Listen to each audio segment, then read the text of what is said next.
Hey everyone, this side CS Tanya Bhandari, and we are about to start another chapter, that is chapter number 9, which talks about law relating to fugitive economic offenders in complete English, right?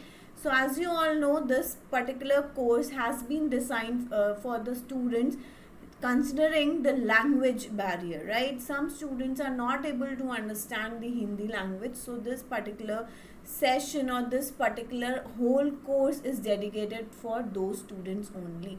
So this batch is exclusively in English. So let's start the chapter, that is law relating to fugitive economic offenders. Now on the screen you have been noticing the four gentlemen, right? And I hope I don't need to tell you the names, because they are themselves the very famous persons, right? So first is whom? Nirav Modi, Mehul Choksi, Vijay Mallya, and the four gentlemen is Lalit Modi, right? So why we have been seeing their pictures is because they have been declared as fugitive economic offenders. And I am sure these are not only the four persons who have been, declared as FEO, but there would be many more. But, we generally talked about these four because these names have been huge, correct? So they have a certain image among the people, so we generally recall these four names. But I am sure from 2018, when this particular act came, until now many more have been added to the list. So what, basically what is fugitive economic offender? I can, in a very simple or in a layman language, just to make you understand, we can explain fugitive economic offender as a person who, being a, who holds a reputed business image, or who is a big business tycoon, has done a fraud as in has taken loans from the banks and have not repaid the said particular loans, and have fled from the country. That means have gone out of India and has been continuing to stay over that particular place, and is not willing to come back to the not willing to come back to India. We can call them as fugitive economic offender. Like, you have taken loan from a certain bank and you have not been paying that said particular loan since a long time, correct? So that particular amount has been declared as a bad debt or non-performing assets in that particular bank, right?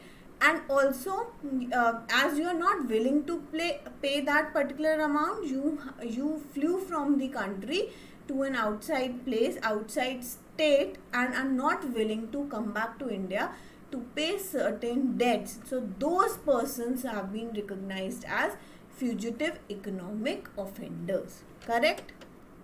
Now the first person in this category, or I can say the FEO Act, when we talk about, started because of this particular person, and the name of that gentleman is Mr. Vijay Mallya, right? The owner of Kingfisher Airlines. So dubious distinction, Vijay Mallya became the first Indian to be declared a fugitive economic offender.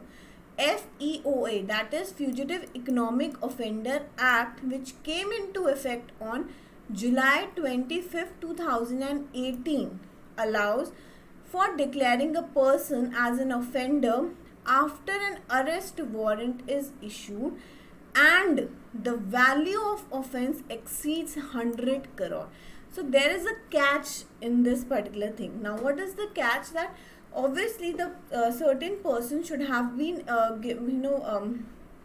have been issued the arrest warrant against that person, first thing, and second, he has done the crime, a crime in regards to the, he has taken some debt and is not willing to pay back those debt.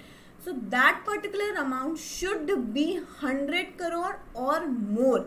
So anything which is around 99 crore, I can say that person is not an FEO, right? The point here states that thing only, that if a person has done a crime of 100 crores and more, then only that person will fall under this category. So you need to remember this particular amount as well.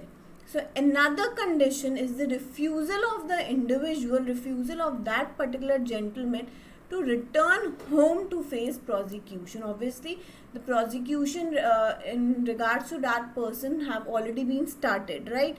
And that person is not willing to face those prosecution by coming back to the home country. So he has refused to come back.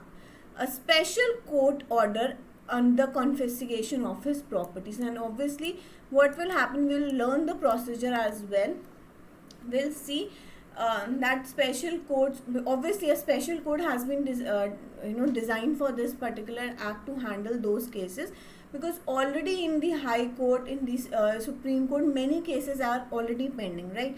And this particular thing needs a rapid action. So for that purpose, so moving forward, let's understand what has been given in the module. So Fugitive Economic Offender Act 2018 provides for measures to deter fugitive economic offender from evading the process of law in India by staying outside the jurisdiction of the Indian courts to preserve the scarcity of the rule of law in India. Means it is being said that Fugitive Economic Offender Act of which year, 2018, it provides measure to deter fugitive economic offender, means to discourage the fugitive economic offender from evading, from escaping the process of law in India. Because generally before this law, Prevention of Money Laundering Act was there, right? And in that particular act only we used to deal with such people who used to do such crimes, correct?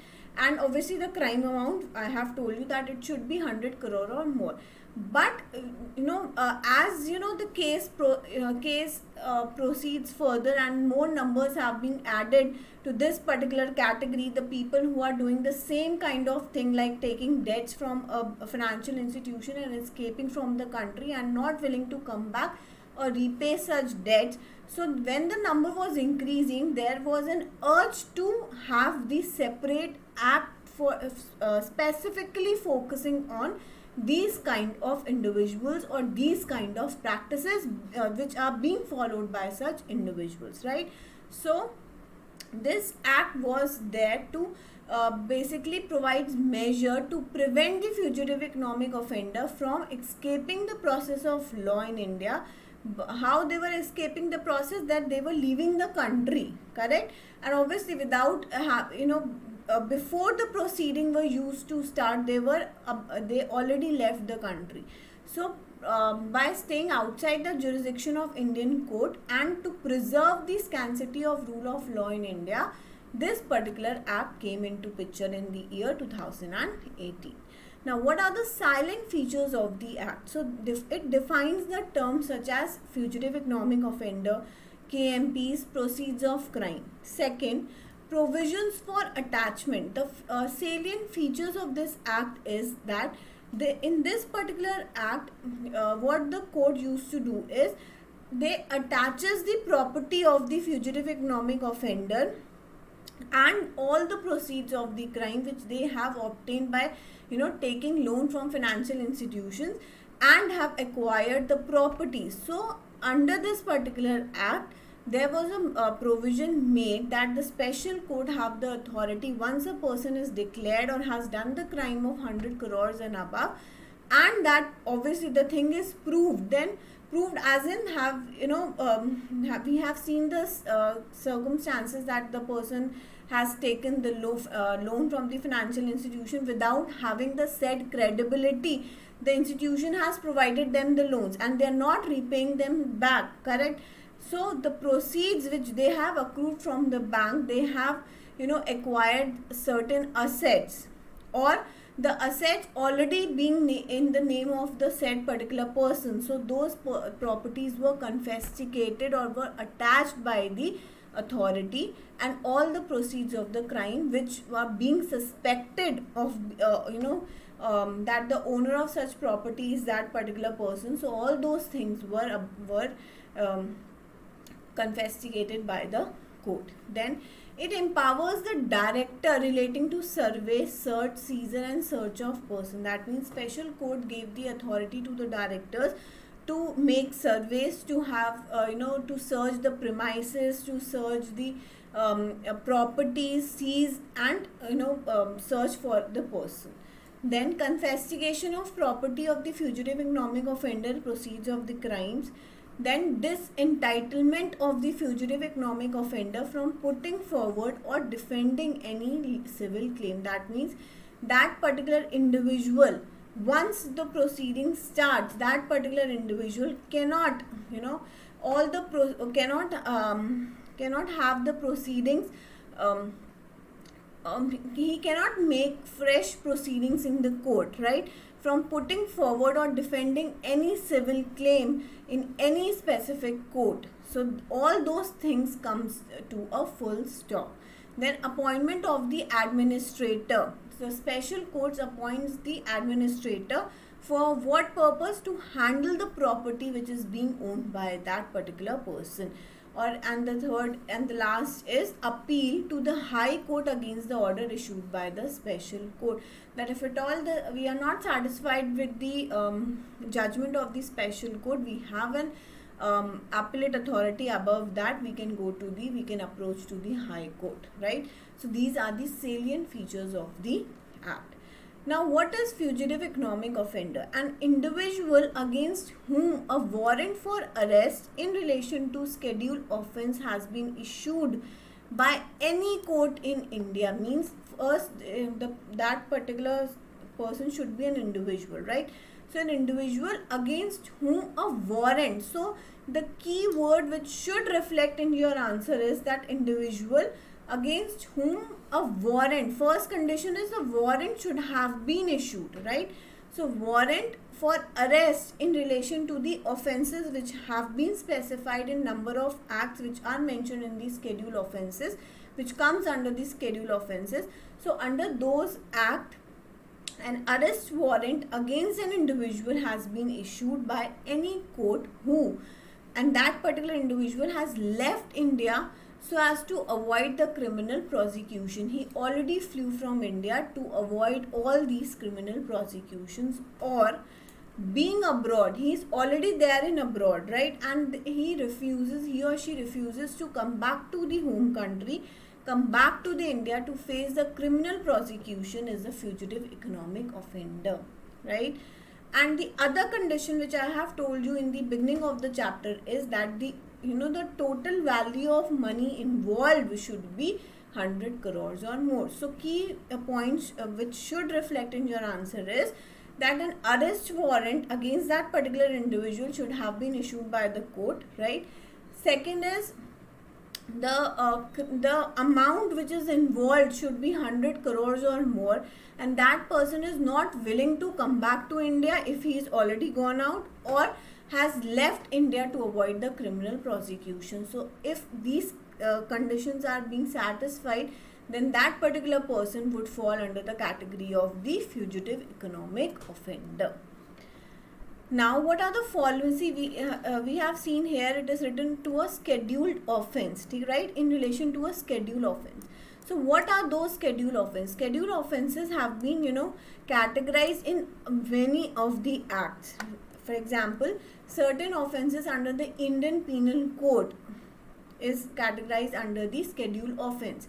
Offences under the section 138 of the Negotiable Instrument Act. So, you cannot learn by each name by going into the or referring to the specific act.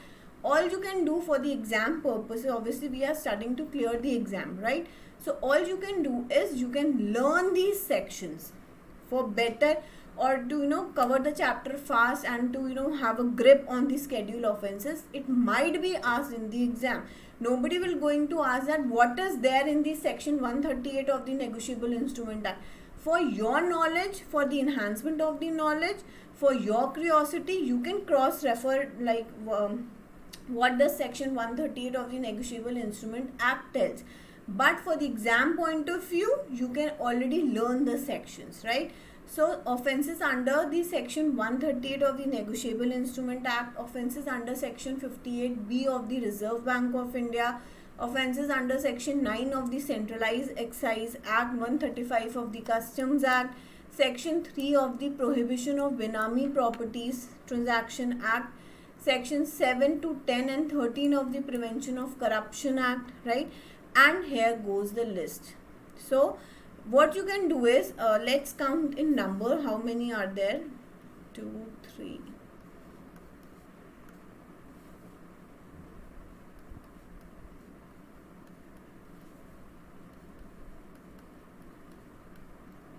right? One more. So 14 have been categorized up till now. Obviously the risk could be increased in future, but as of now we can see 14 acts under the schedule offences provided in our respective module. So out of 14 I can guide you, like, okay, you can learn the 10 acts along with the section. If at all the question comes like what are the schedule offences, so at least you can mention those particular specific acts along with the respective sections, correct? So at least learn 10 which you find yourself it is easy to memorize. Learn those things, but you should be remembering these, that what are the schedule offences. Now moving forward, what is the procedure for declaration of the fugitive economic offender? Like how and when a person, okay, we know the criteria of fugitive economic offender, but once it is categorized, how the procedure takes further, right? What is the further procedure? How the court issues them the arrest warrant, what happens next, how the property is attached, when it is confiscated, when an administrator is appointed. So all these things falls under the procedure. So how FEO is declared, let's first understand this. So Modi Choksi, right? See, this is a very basic thing, like what happens when we talk about, or what comes into our mind when we talk about the fugitive economic offender. So they have given or by this particular diagram, it represents a journal specific condition. Like, okay, create, first of all, as I have told you in the beginning of the chapter, a big business tycoon has already obviously a big image, right? Because he is doing up till now the genuine business. So first of all, they make sure, or initially they might be doing the business in a genuine manner. So they already have the credible name in the market because they are into the genuine business, first of all. Second, what they do is they obtain the high credits by repaying small loans on time. Now how you get the high credit is, see, as if we talk about ourselves also, we have some a CIBIL score. Now what CIBIL score tells in regards to an individual, that how how sincere and how punctual he or she is in repaying the debts.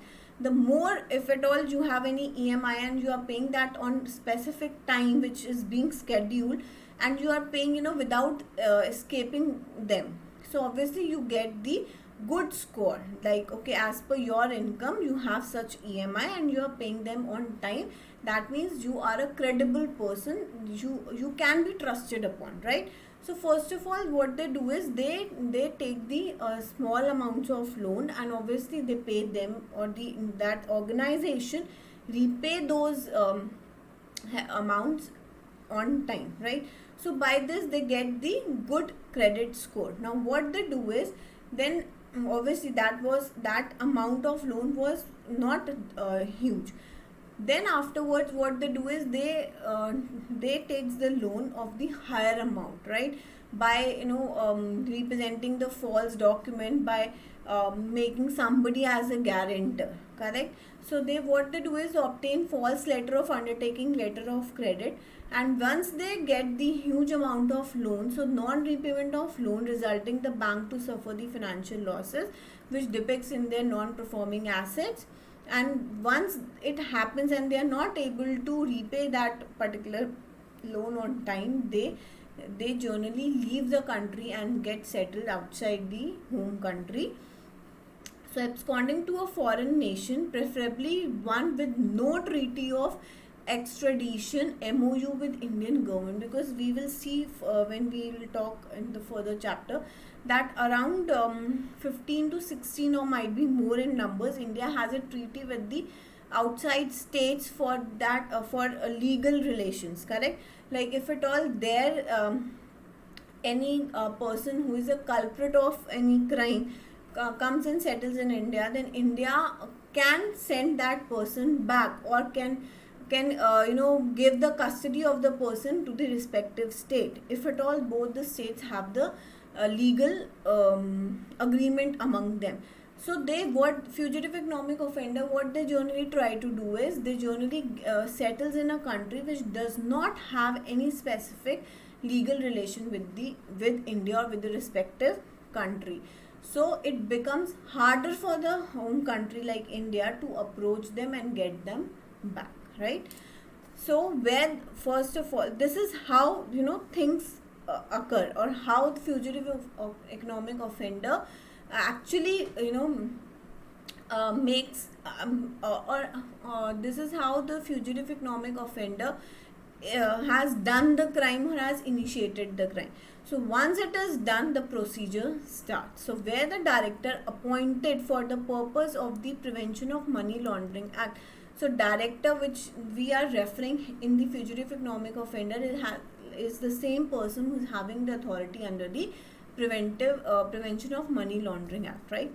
Or any other officer not below the rank of deputy director authorized by the director has reason to believe on the basis of the material in his possession that an individual is an FEO, he may file an application. Like if a person suspects an individual to be an FEO because he has certain evidences which proves the same, so he can file an application in such form and prescribed manner in the special code that such individual should be declared as an FEO, correct? So first step is taken by the director or the or any other person authorized by the director if he has a reason that to believe that obviously based upon the evidences that certain person has is falling within the definition of FEO, so he files an application to the special court to to start the proceeding against that person.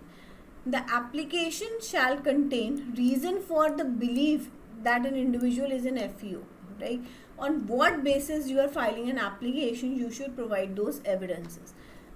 Then second, any information available as to whereabouts of the FEO. Now, as any information as in if he is still there in India or he has left the country, which if he has left, then to which state he has left, right? Then third, list of properties or the value of such property believed to be proceeds of crime, including any such property outside India for which the confiscation is sought. Like if at all he has done some crime of say if we talk about Vijay Mallya, so he has taken the loan of 15,000 crore rupees, right? So if I'm not wrong, so if that particular amount, such a huge amount is involved, so what we'll do is we'll figure out the properties in his name, right? The value of those properties or the proceeds of the crime, as in from that particular amount what all assets he has purchased, correct? So we'll figure out that list. Then a list of properties or Benami properties as in I am actually the owner of the property, but on the paper somebody else's name is mentioned as the owner. He has purchased the property because I have given money to him to purchase the property, but actual owner is not that person whose name is written on the paper, but obviously the person who has given the money. So those are the Benami transactions, correct? So owned by an individual in India and abroad. So list of those Benami transactions and list of persons who may have interest in those property in under clause C and D, right? So we'll figure out all this. When we're filing application in the special code, we'll have to give all this information to the special code. Where an application has been duly filed, the special code shall issue the notice to an individual who is alleged to be an FEO. That particular special code will send the notice to that particular individual. So notice also be issued to any other person when we'll figure out that okay, those person are also involved in in this particular web. So special court will send the notice to those such persons also. A notice of special court shall require the individual to appear at a specified place and time not less than 6 weeks from the date of issue of notice. So once the special court has issued the notice to the FEO, right? So that particular individual needs to appear before the court at a specific, obviously the place and time, at least, not less than, is at least 6 weeks, right? 6 weeks, we can say that in a month there are 4 weeks and plus 2, so 1.5 month in a layman language, but you will write in your answer 6 weeks only, correct? So requires the individual to appear at a specified time and place before the special court in at least 6 weeks from the date of issue of notice. And if he is appearing, then and state the and if he is not able to make such appearance, then he has to state the reason for the failure to appear at specified time and place, that right, and shall result in declaration of individual as an economic offender and confiscation of property under the act. A notice shall also be forwarded to such authority as the CG may notify for effecting services in a contracting state. The authority shall make effort to serve the notice within a period of 2 weeks. That means notice to an individual would be served, and also if the central government find it appropriate, then the notice to the notice by the government shall be forwarded to all those authority which the central government thinks fit, right? So to those authority, notice shall also be served within a period of 2 weeks in such prescribed manner. Then a notice may also be served to an individual alleged to be fugitive economic offender by electronic means. Like we are sending the notice physically also, and also through the electronic means. Now electronic means, that means on the email ID which is mentioned in the PAN, with the PAN card, right, with the income tax authority, or his email ID which is attached to his Aadhaar card, or any other electronic account belonging to an individual which is assessed by him over the internet, subject to this satisfaction of the special court that such account has been recently accessed by the individual and constitutes a reasonable method of communication of the notice to an individual. So our purpose is that notice should reach to that particular individual, right? So we'll send physically also and electronically also. Now next is where any individual to whom the notice has been issued by the special court appears in person at a place and time specified in the notice, special court may terminate the proceeding under the act, because our main purpose of this act is to get grip on that fugitive economic offender, right? Because the criteria of being declared FEO is that he has done a crime of 100 crore or more, and also he has left the country. So once a person, when the notice is issued under this act, appears before the special court, then the proceedings get terminated under this particular act, and obviously the proceeding will continue but not under this particular act. The purpose of this particular act was to get hold of that individual, to bring that individual to the home country, right? So once he is there, if with the notice he is there, he represented before the special court, then the proceeding gets terminated under this specific act, right? Where any individual to whom the notice has been issued fails to appear at the time and place mentioned in the notice which is being served by the special court, but enter appearance through the counsel as in with the help of an advisor. He is not coming on the specific date and time, but his representative or an advisor is there before the special court, and special court may in its discretion give period of 1 week to file the reply to the application. Somehow he is representing before the special court, right? So if he is representing through a counsel, then special court gives direction to file an reply to the application within a period of 1 week. When individual to whom the notice has been issued fails to enter appearance either in person or with the council, then the special court is satisfied that the service of notice has been effected. No, he is not coming, he's not making appearance in person, neither through the council, right?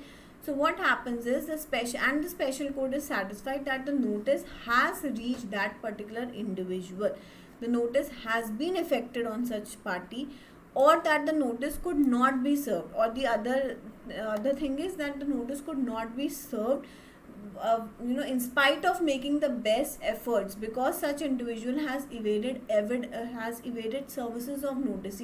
Nobody is there to receive the notice, we are not able to reach them through electronic means also. Then it may, after recording reasons in writing, proceed to hear the application. Then obviously the proceeding will continue under this particular act. So this is how the procedure of declaration of fugitive economic offender takes place, right? So this procedure should be you should be well versed with this procedure, because this chapter is itself very small, right? So what all questions could be asked in your exam is regarding the definition of fugitive economic offender, the procedure procedure involved in declaration of an FEO, right? These are the few questions, and one or more other, that only these could be asked from this particular chapter, as the content which is available in the module. So you should be very well versed with these things. Now example is here of the fraud which is done by the Kingfisher Airlines. Now in this particular example, it is basically a case study on Vijay Mallya or the Kingfisher Airlines. So business tycoon Vijay Mallya founded Kingfisher Airlines, a full service airlines, in around 2005. So the airlines suffered significant losses right away as a result of poor management on the side of the organization. A number of poor choices were made, including purchasing the seriously losing Deccan Air and combining it with Kingfisher Airlines. So the crux up till here is that Kingfisher Airline was already not doing so well, right? So what move Vijay Mallya took is that he in spite of the losses which is being already suffered by the Kingfisher Airline, he purchased the Deccan Airways, right, combining both airlines, and also it was offering extremely luxurious amenities to the customer at a very affordable prices. So from 2008 forward, Kingfisher Airlines was continuously disclosing losses until it was shuttered in 2012. When Kingfisher acquired Deccan Airlines, the losses began to grow.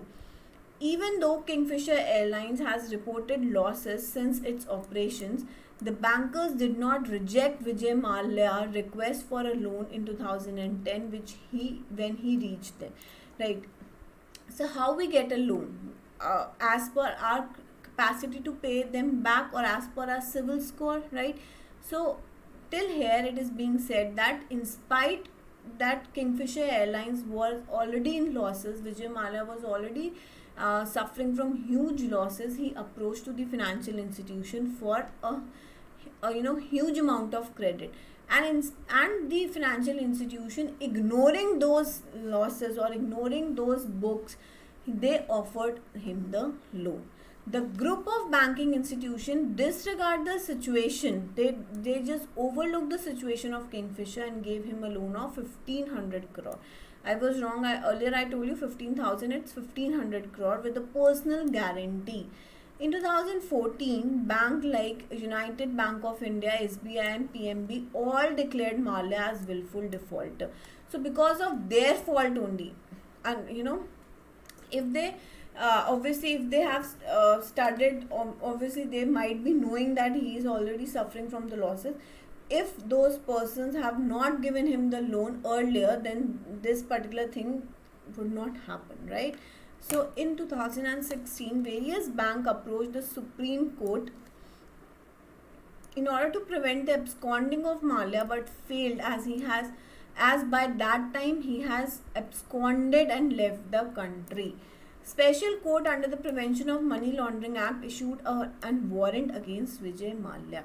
So the conclusion is basically, when you will read this, you will come to know that conclusion is basically that, in spite of the losses of, or in spite of the picture which is very much clearly visible, that this particular organization or this particular business entity is already into losses, you are providing them again a huge amount of credit, right? So obviously many people were involved in this particular thing.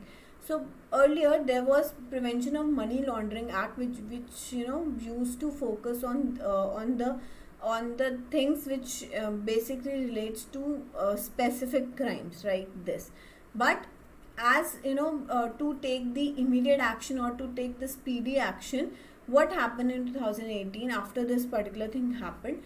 Another wing, we can call it as Fugitive Economic Offender Act, came into picture to have the faster grip on these kinds of individual. So as fast as economic offender concedes to the jurisdiction of Indian court, the proceedings started underneath the former shall stop. This is therefore a move to retrieve the nation's economic offenders. That means to hold them back, or to bring them back, or bring those offenders back to the India. By allowing the investigating agencies to seize and dispose of the property, the statute makes it easier to collect debt from such economic offender. For the financial institutions and banks, which are the main target of such crime, it represents a glimmer of optimism.